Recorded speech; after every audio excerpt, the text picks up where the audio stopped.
ಆತ್ಮೀಯ ವಿದ್ಯಾರ್ಥಿಗಳೇ, ಇಂದಿನ ತರಗತಿಯಲ್ಲಿ ನಾವು BCA 4ನೇ ಸೆಮಿಸ್ಟರ್ ಕನ್ನಡ ಪಠ್ಯಕ್ಕೆ ಸಂಬಂಧಪಟ್ಟಂತೆ ಜ್ಞಾನ ಚಿಂತಾಮಣಿ ಎಂಬ ಪದ್ಯಕ್ಕೆ ಸಂಬಂಧಪಟ್ಟಂತೆ ಪದ್ಯದ ಕವಿ ಪರಿಚಯ ಹಾಗೆ ಪದ್ಯದ ಸಾರಾಂಶ ನಂತರ ಪ್ರಶ್ನೋತ್ತರಗಳನ್ನು ನೋಡ್ತಾ ಹೋಗೋಣ. ಮೊದಲನೇದಾಗಿ ಕವಿ ರನ್ನನ ಪರಿಚಯ. ಕವಿ ರನ್ನನ ಪರಿಚಯವನ್ನು ನಾವು ನೋಡ್ತಾ ಹೋದ್ರೆ, ಕವಿ ರನ್ನನ ಕಾಲ ಕ್ರಿಸ್ತಶಕ 949, 10ನೇ ಶತಮಾನಕ್ಕೆ ಸೇರಿದಂಥವನು ಅಂತೇಳಿ ನಾವು ನೋಡ್ಬೋದು. ರನ್ನನ ಜನ್ಮಸ್ಥಳ ಬಿಜಾಪುರ ಜಿಲ್ಲೆಯ ಮುಧೋಳ್.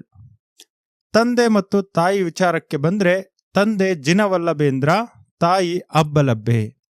ಇವರ ಗುರುಗಳು ಅಜಿತ ಸೇನಾಚಾರ್ಯರು.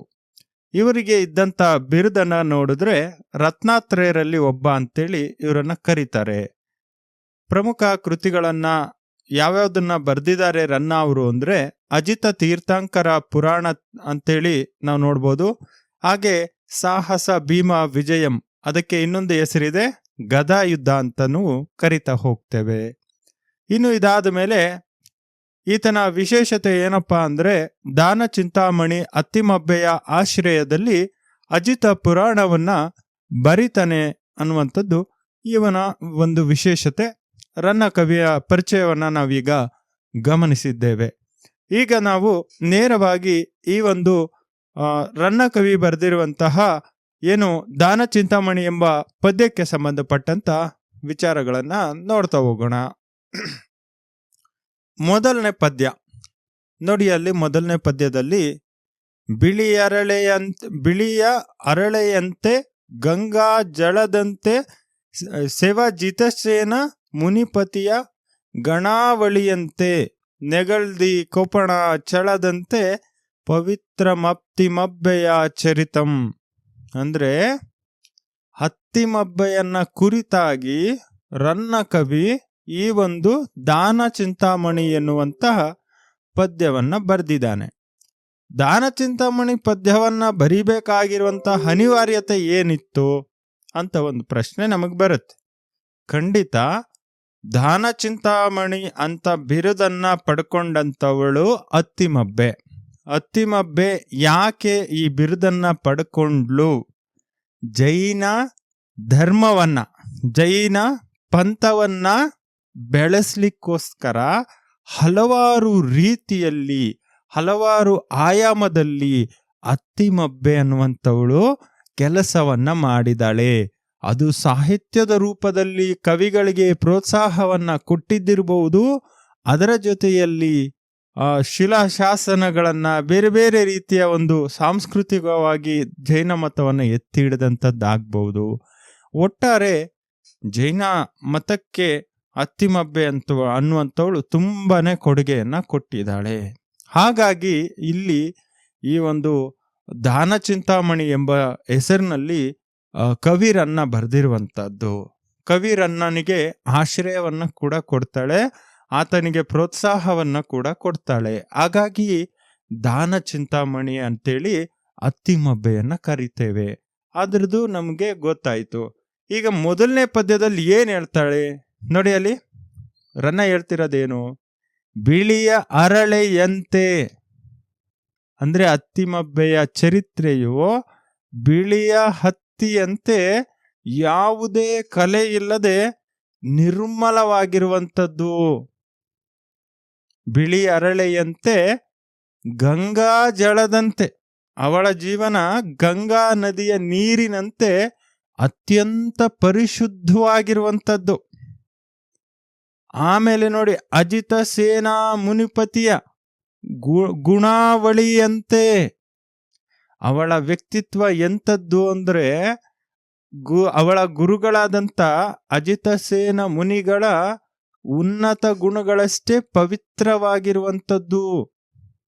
ನೋಡಿ, ಅಲ್ಲಿ ಅಜಿತ ಸೇನರಲ್ಲಿರುವಂಥ ಗುಣಗಳ ರೀತಿಯಲ್ಲೇ ಅವಳ ಒಂದು ವ್ಯಕ್ತಿತ್ವ ಕೂಡ ಇದೆ. ಪವಿತ್ರವಾಗಿರುವಂಥ ವ್ಯಕ್ತಿತ್ವ ಅತ್ತಿಮಬ್ಬೆದು ಅಂತ ಹೇಳ್ತಿದ್ದಾರೆ. ಆಮೇಲೆ ಹೇಳ್ತಾರೆ, ನೆಗಳ್ದಿ ಕೊಪಣಾಚಳದಂತೆ ಪವಿತ್ರ ಮತ್ತಿಮಬ್ಬೆಯ ಚರಿತ್ರಂ. ನೋಡಿ, ಅಲ್ಲಿ ಅವಳ ಜೀವನದ ಹಾದಿಯು ಜೈನರ ಅತ್ಯಂತ ಪವಿತ್ರ ಕ್ಷೇತ್ರವಾದ ಕೊಪ್ಪಣಾಚಲದಂತೆ. ಕೊಪ್ಪಣಾಚಲ ಅಂದ್ರೆ ಕೊಪ್ಪಳದ ಬೆಟ್ಟ. ಕೊಪ್ಪಳದ ಬೆಟ್ಟ ಜೈನರ ಅತ್ಯಂತ ಪವಿತ್ರ ಕ್ಷೇತ್ರ.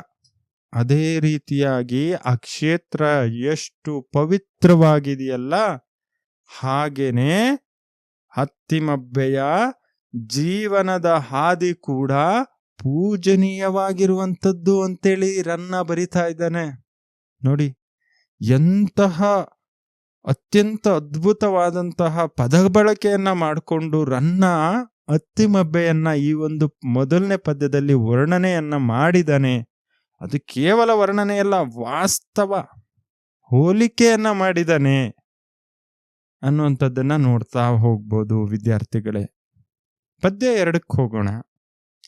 ಒಡಲನು ಉಪವಾಸದಿಂ ತನ್ನೊಡಮೆಯ ಅನವರತ ದಾನದಿಂ ತವಿಸಿ ಜಸಂ ಬಡೆದಳ್ ನೂರ್ಮಡಿ ತೈಲನ ಪಡೆವಳ ತೈಲಪನ ಜನನಿಗೆಣೆ ಪೆರರೊಳರೇ. ನೋಡಿ, ಅಲ್ಲಿ ಹೇಳ್ತಿದ್ದಾರೆ ಒಡಲನು ಉಪವಾಸದಿಂ. ಈ ಪದ್ಯದಲ್ಲಿ ಕವಿರನ್ನ ಅತ್ತಿಮಬ್ಬೆಯ ತ್ಯಾಗದ ಗುಣವನ್ನ ಕೊಂಡಾಡಿದಾನೆ.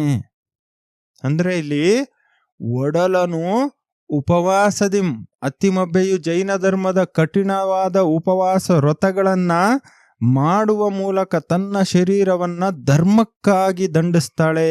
ಒಡಲನು ಉಪವಾಸದಿಂ ತನ್ನೊಡಮೆಯನ ಅನವರತ ದಾನದಿಂ ಅಂದ್ರೆ ತನ್ನ ಬಳಿ ಇದ್ದ ಅಪಾರವಾದ ಸಂಪತ್ತನ್ನ ನಿರಂತರವಾಗಿ ದಾನ ಮಾಡೋ ಮೂಲಕ ವಿನಿಯೋಗ ಮಾಡಿ ದೊಡ್ಡ ಕೀರ್ತಿಯನ್ನ ಸಂಪಾದಿಸ್ತಾಳೆ. ನೋಡಿ, ಅಲ್ಲಿ ದಾನದಿಂ ತವಿಸಿ ಜಸಂ ಬಡೆದಳ್, ದಾನವನ್ನ ಮಾಡ್ತಾ ಯಶಸ್ಸನ್ನ ಸಂಪಾದಿಸ್ತಾಳೆ. ನೋಡಿ, ಅಲ್ಲಿ ಯಾವ ರೀತಿಯಲ್ಲಿ ಅಂದ್ರೆ ನೂರ್ಮಡಿ ತೈಲನ ಪಡೆವಳ ತೈಲಪನ ಜನನಿಗೆಣೆ ಪೆರರೊಳರೆ ಅಂದ್ರೆ ನೂರ್ಮಡಿ ತೈಲಪ ಚಕ್ರವರ್ತಿಯ ದಂಡನಾಯಕನ ಪತ್ನಿಯಾದ ಅಥವಾ ತೈಲಪನ ತಾಯಿಯ ಸ್ಥಾನದಲ್ಲಿದ್ದ ಅತ್ತಿಮಬ್ಬೆಗೆ ಸಮಾನರಾದವರು ಈ ಜಗತ್ನಲ್ಲಿ ಬೇರೆ ಯಾರೂ ಇಲ್ಲ ಅಂತೇಳಿ ರನ್ನ ಆಕೆಯ ದಾನ ಮತ್ತು ವ್ರತನಿಷ್ಠೆಯನ್ನ ಮೆಚ್ಚಿ ಇಲ್ಲಿ ಬಣ್ಣಿಸ್ತಾ ಇದ್ದಾನೆ.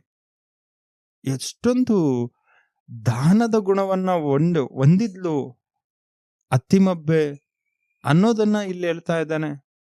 ಅದನ್ನ ನಾವಿಲ್ಲಿ ಗಮನಿಸ್ಬೇಕಾಗತ್ತೆ. ಅಂದ್ರೆ ಅಲ್ಲಿ ನೂರ್ಮಡಿ ತೈಲಪ ಚಕ್ರವರ್ತಿಯ ದಂಡನಾಯಕನ ಪತ್ನಿ ಅಥವಾ ತೈಲಪನ ತಾಯಿ ಸ್ಥಾನದಲ್ಲಿದ್ದಂಥವಳು. ಹಾಗಾಗಿಲ್ಲಿ ಆ ಒಂದು ದಾನದ ಮತ್ತು ತ್ಯಾಗದ ಗುಣವನ್ನ ನಾವು ನೋಡಿದ್ವಿ. ಪದ್ಯ 3ರಲ್ಲಿ ನೋಡಿ, ಬುಧ ಜನ ವಂದಿತೆ ಧರ್ಮ ಪ್ರಧಾನೆ ದರ್ಶನ ವಿಶುದ್ಧ ದಾನ ಗುಣೈಕಾಂ ಆಂಬುದಿ ಎನಿಸಿದ ಕವಿವರ ಕಾಮಧೇನುವೆಂದೆಂಬುದು ಅತ್ತಿಮಬ್ಬೆಯನೇ ಜಗಂ. ಅಂದ್ರೆ ಈ ಪದ್ಯದಲ್ಲಿ ಕವಿರನ್ನ ಅತ್ತಿಮಬ್ಬೆಯನ್ನ ಇಡೀ ಜಗತ್ತು ಹೇಗೆ ಗೌರವಿಸುತ್ತೆ ಅನ್ನೋದನ್ನ ವಿವರಿಸ್ತಾ ಇದ್ದಾನೆ. ಜಗತ್ತು ಆ ಮಹಾತಾಯಿ ಅತ್ತಿಮಬ್ಬೆನ ಯಾವ ರೀತಿ ನೋಡ್ತಾ ಇದೆ ಅಂತೇಳಿ ಹೇಳಿದ ನೋಡಿ. ಹೆಂಗೆ ಹೇಳಿದಾನೆ? ಬುಧ ಜನ ವಂದಿತೆ ಅಂದ್ರೆ ಅತ್ತಿಮಬ್ಬೆ ಕೇವಲ ದಾನಿಯಷ್ಟೇ ಅಲ್ಲ, ಅವಳು ಜ್ಞಾನಿಗಳಿಂದಲೂ ಗೌರವಿಸಲ್ಪಡುವ ವಿದ್ವತ್ ಪ್ರೇಮಿ. ಬುಧ ಜನ ವಂದಿತೆ ಅಂದ್ರೆ ಜ್ಞಾನಿಗಳಿಂದಲೂ ಕೂಡ ಕೊಂಡಾಡಿಸಿಕೊಳ್ಳುವಂಥವಳು, ಗೌರವಿಸಲ್ಪಡುವಂಥವಳು. ಧರ್ಮ ಪ್ರಧಾನೆ ಅಂದ್ರೆ ಅವಳು ಧರ್ಮವನ್ನ ಮುಖ್ಯವಾದ ವಿಚಾರವಾಗಿಟ್ಕೊಂಡಂಥವಳು. ದರ್ಶನ ವಿಶುದ್ಧ ಅಂದ್ರೆ ಇಲ್ಲಿ ಅವಳು ದಾನ ಗುಣೈಕಾಂಬುದಿ ಅಂದ್ರೆ ಅವಳು ದಾನ ಮಾಡುವುದರಲ್ಲಿ ವಿಶಾಲ ಸಮುದ್ರದಷ್ಟು ವಿಶಾಲವಾದ ಮನಸ್ಸನ್ನ ಹೊಂದಿದ್ದಾಳೆ. ಸಮುದ್ರ ವಿಶಾಲವಾಗಿರುತ್ತಲ್ಲ, ಅದೇ ರೀತಿಯ ಮನಸ್ಸನ್ನ ಹೊಂದಿರುವಂತವಳು ಅತ್ತಿಮಬ್ಬೆ ಅಂತೇಳಿ ರನ್ನ ಈ ಒಂದು ಪದ್ಯದಲ್ಲಿ ಹೇಳ್ತಾ ಇದ್ದಾನೆ. ಮುಖ್ಯವಾಗಿ ಅತ್ತಿಮಬ್ಬೆಯ ಸಾಹಿತ್ಯ ಮತ್ತು ಕವಿಗಳಿಗೆ ಆಶ್ರಯದಾತೆಯಾಗಿರ್ತಾಳೆ. ಕವಿಗಳು ಏನನ್ನ ಇಷ್ಟಪಡ್ತಾರೋ ಅದನ್ನ ನೀಡುವಂತಹ ದೈವಿ ಹಸುವಿನ ರೀತಿಯಲ್ಲಿ, ಅದಕ್ಕೆ ಕಾಮಧೇನು ಬೇಡಿದ್ದೆಲ್ಲದನ್ನು ಕೊಡುವಂತವಳು. ಅಂತಹ ಕಾಮಧೇನುವಿನಂತೆ ಅವಳು ಯಾರ ಪಾಲಿಗೆ ಇದ್ಲು ಅಂದ್ರೆ ಕವಿಗಳ ಪಾಲಿಗೆ ಇದ್ದಳು ಅಂತೇಳಿ ಇಡೀ ಜಗತ್ತು ಆ ಅತ್ತಿಮಬ್ಬೆಯನ್ನ ಕೊಂಡಾಡುತ್ತೆ ಅಂತೇಳಿ ರನ್ನ ಕವಿ ಇಲ್ಲಿ ಹೇಳ್ತಾ ಇದ್ದಾನೆ. ನಂತರ 4ನೇ ಪದ್ಯದಲ್ಲಿ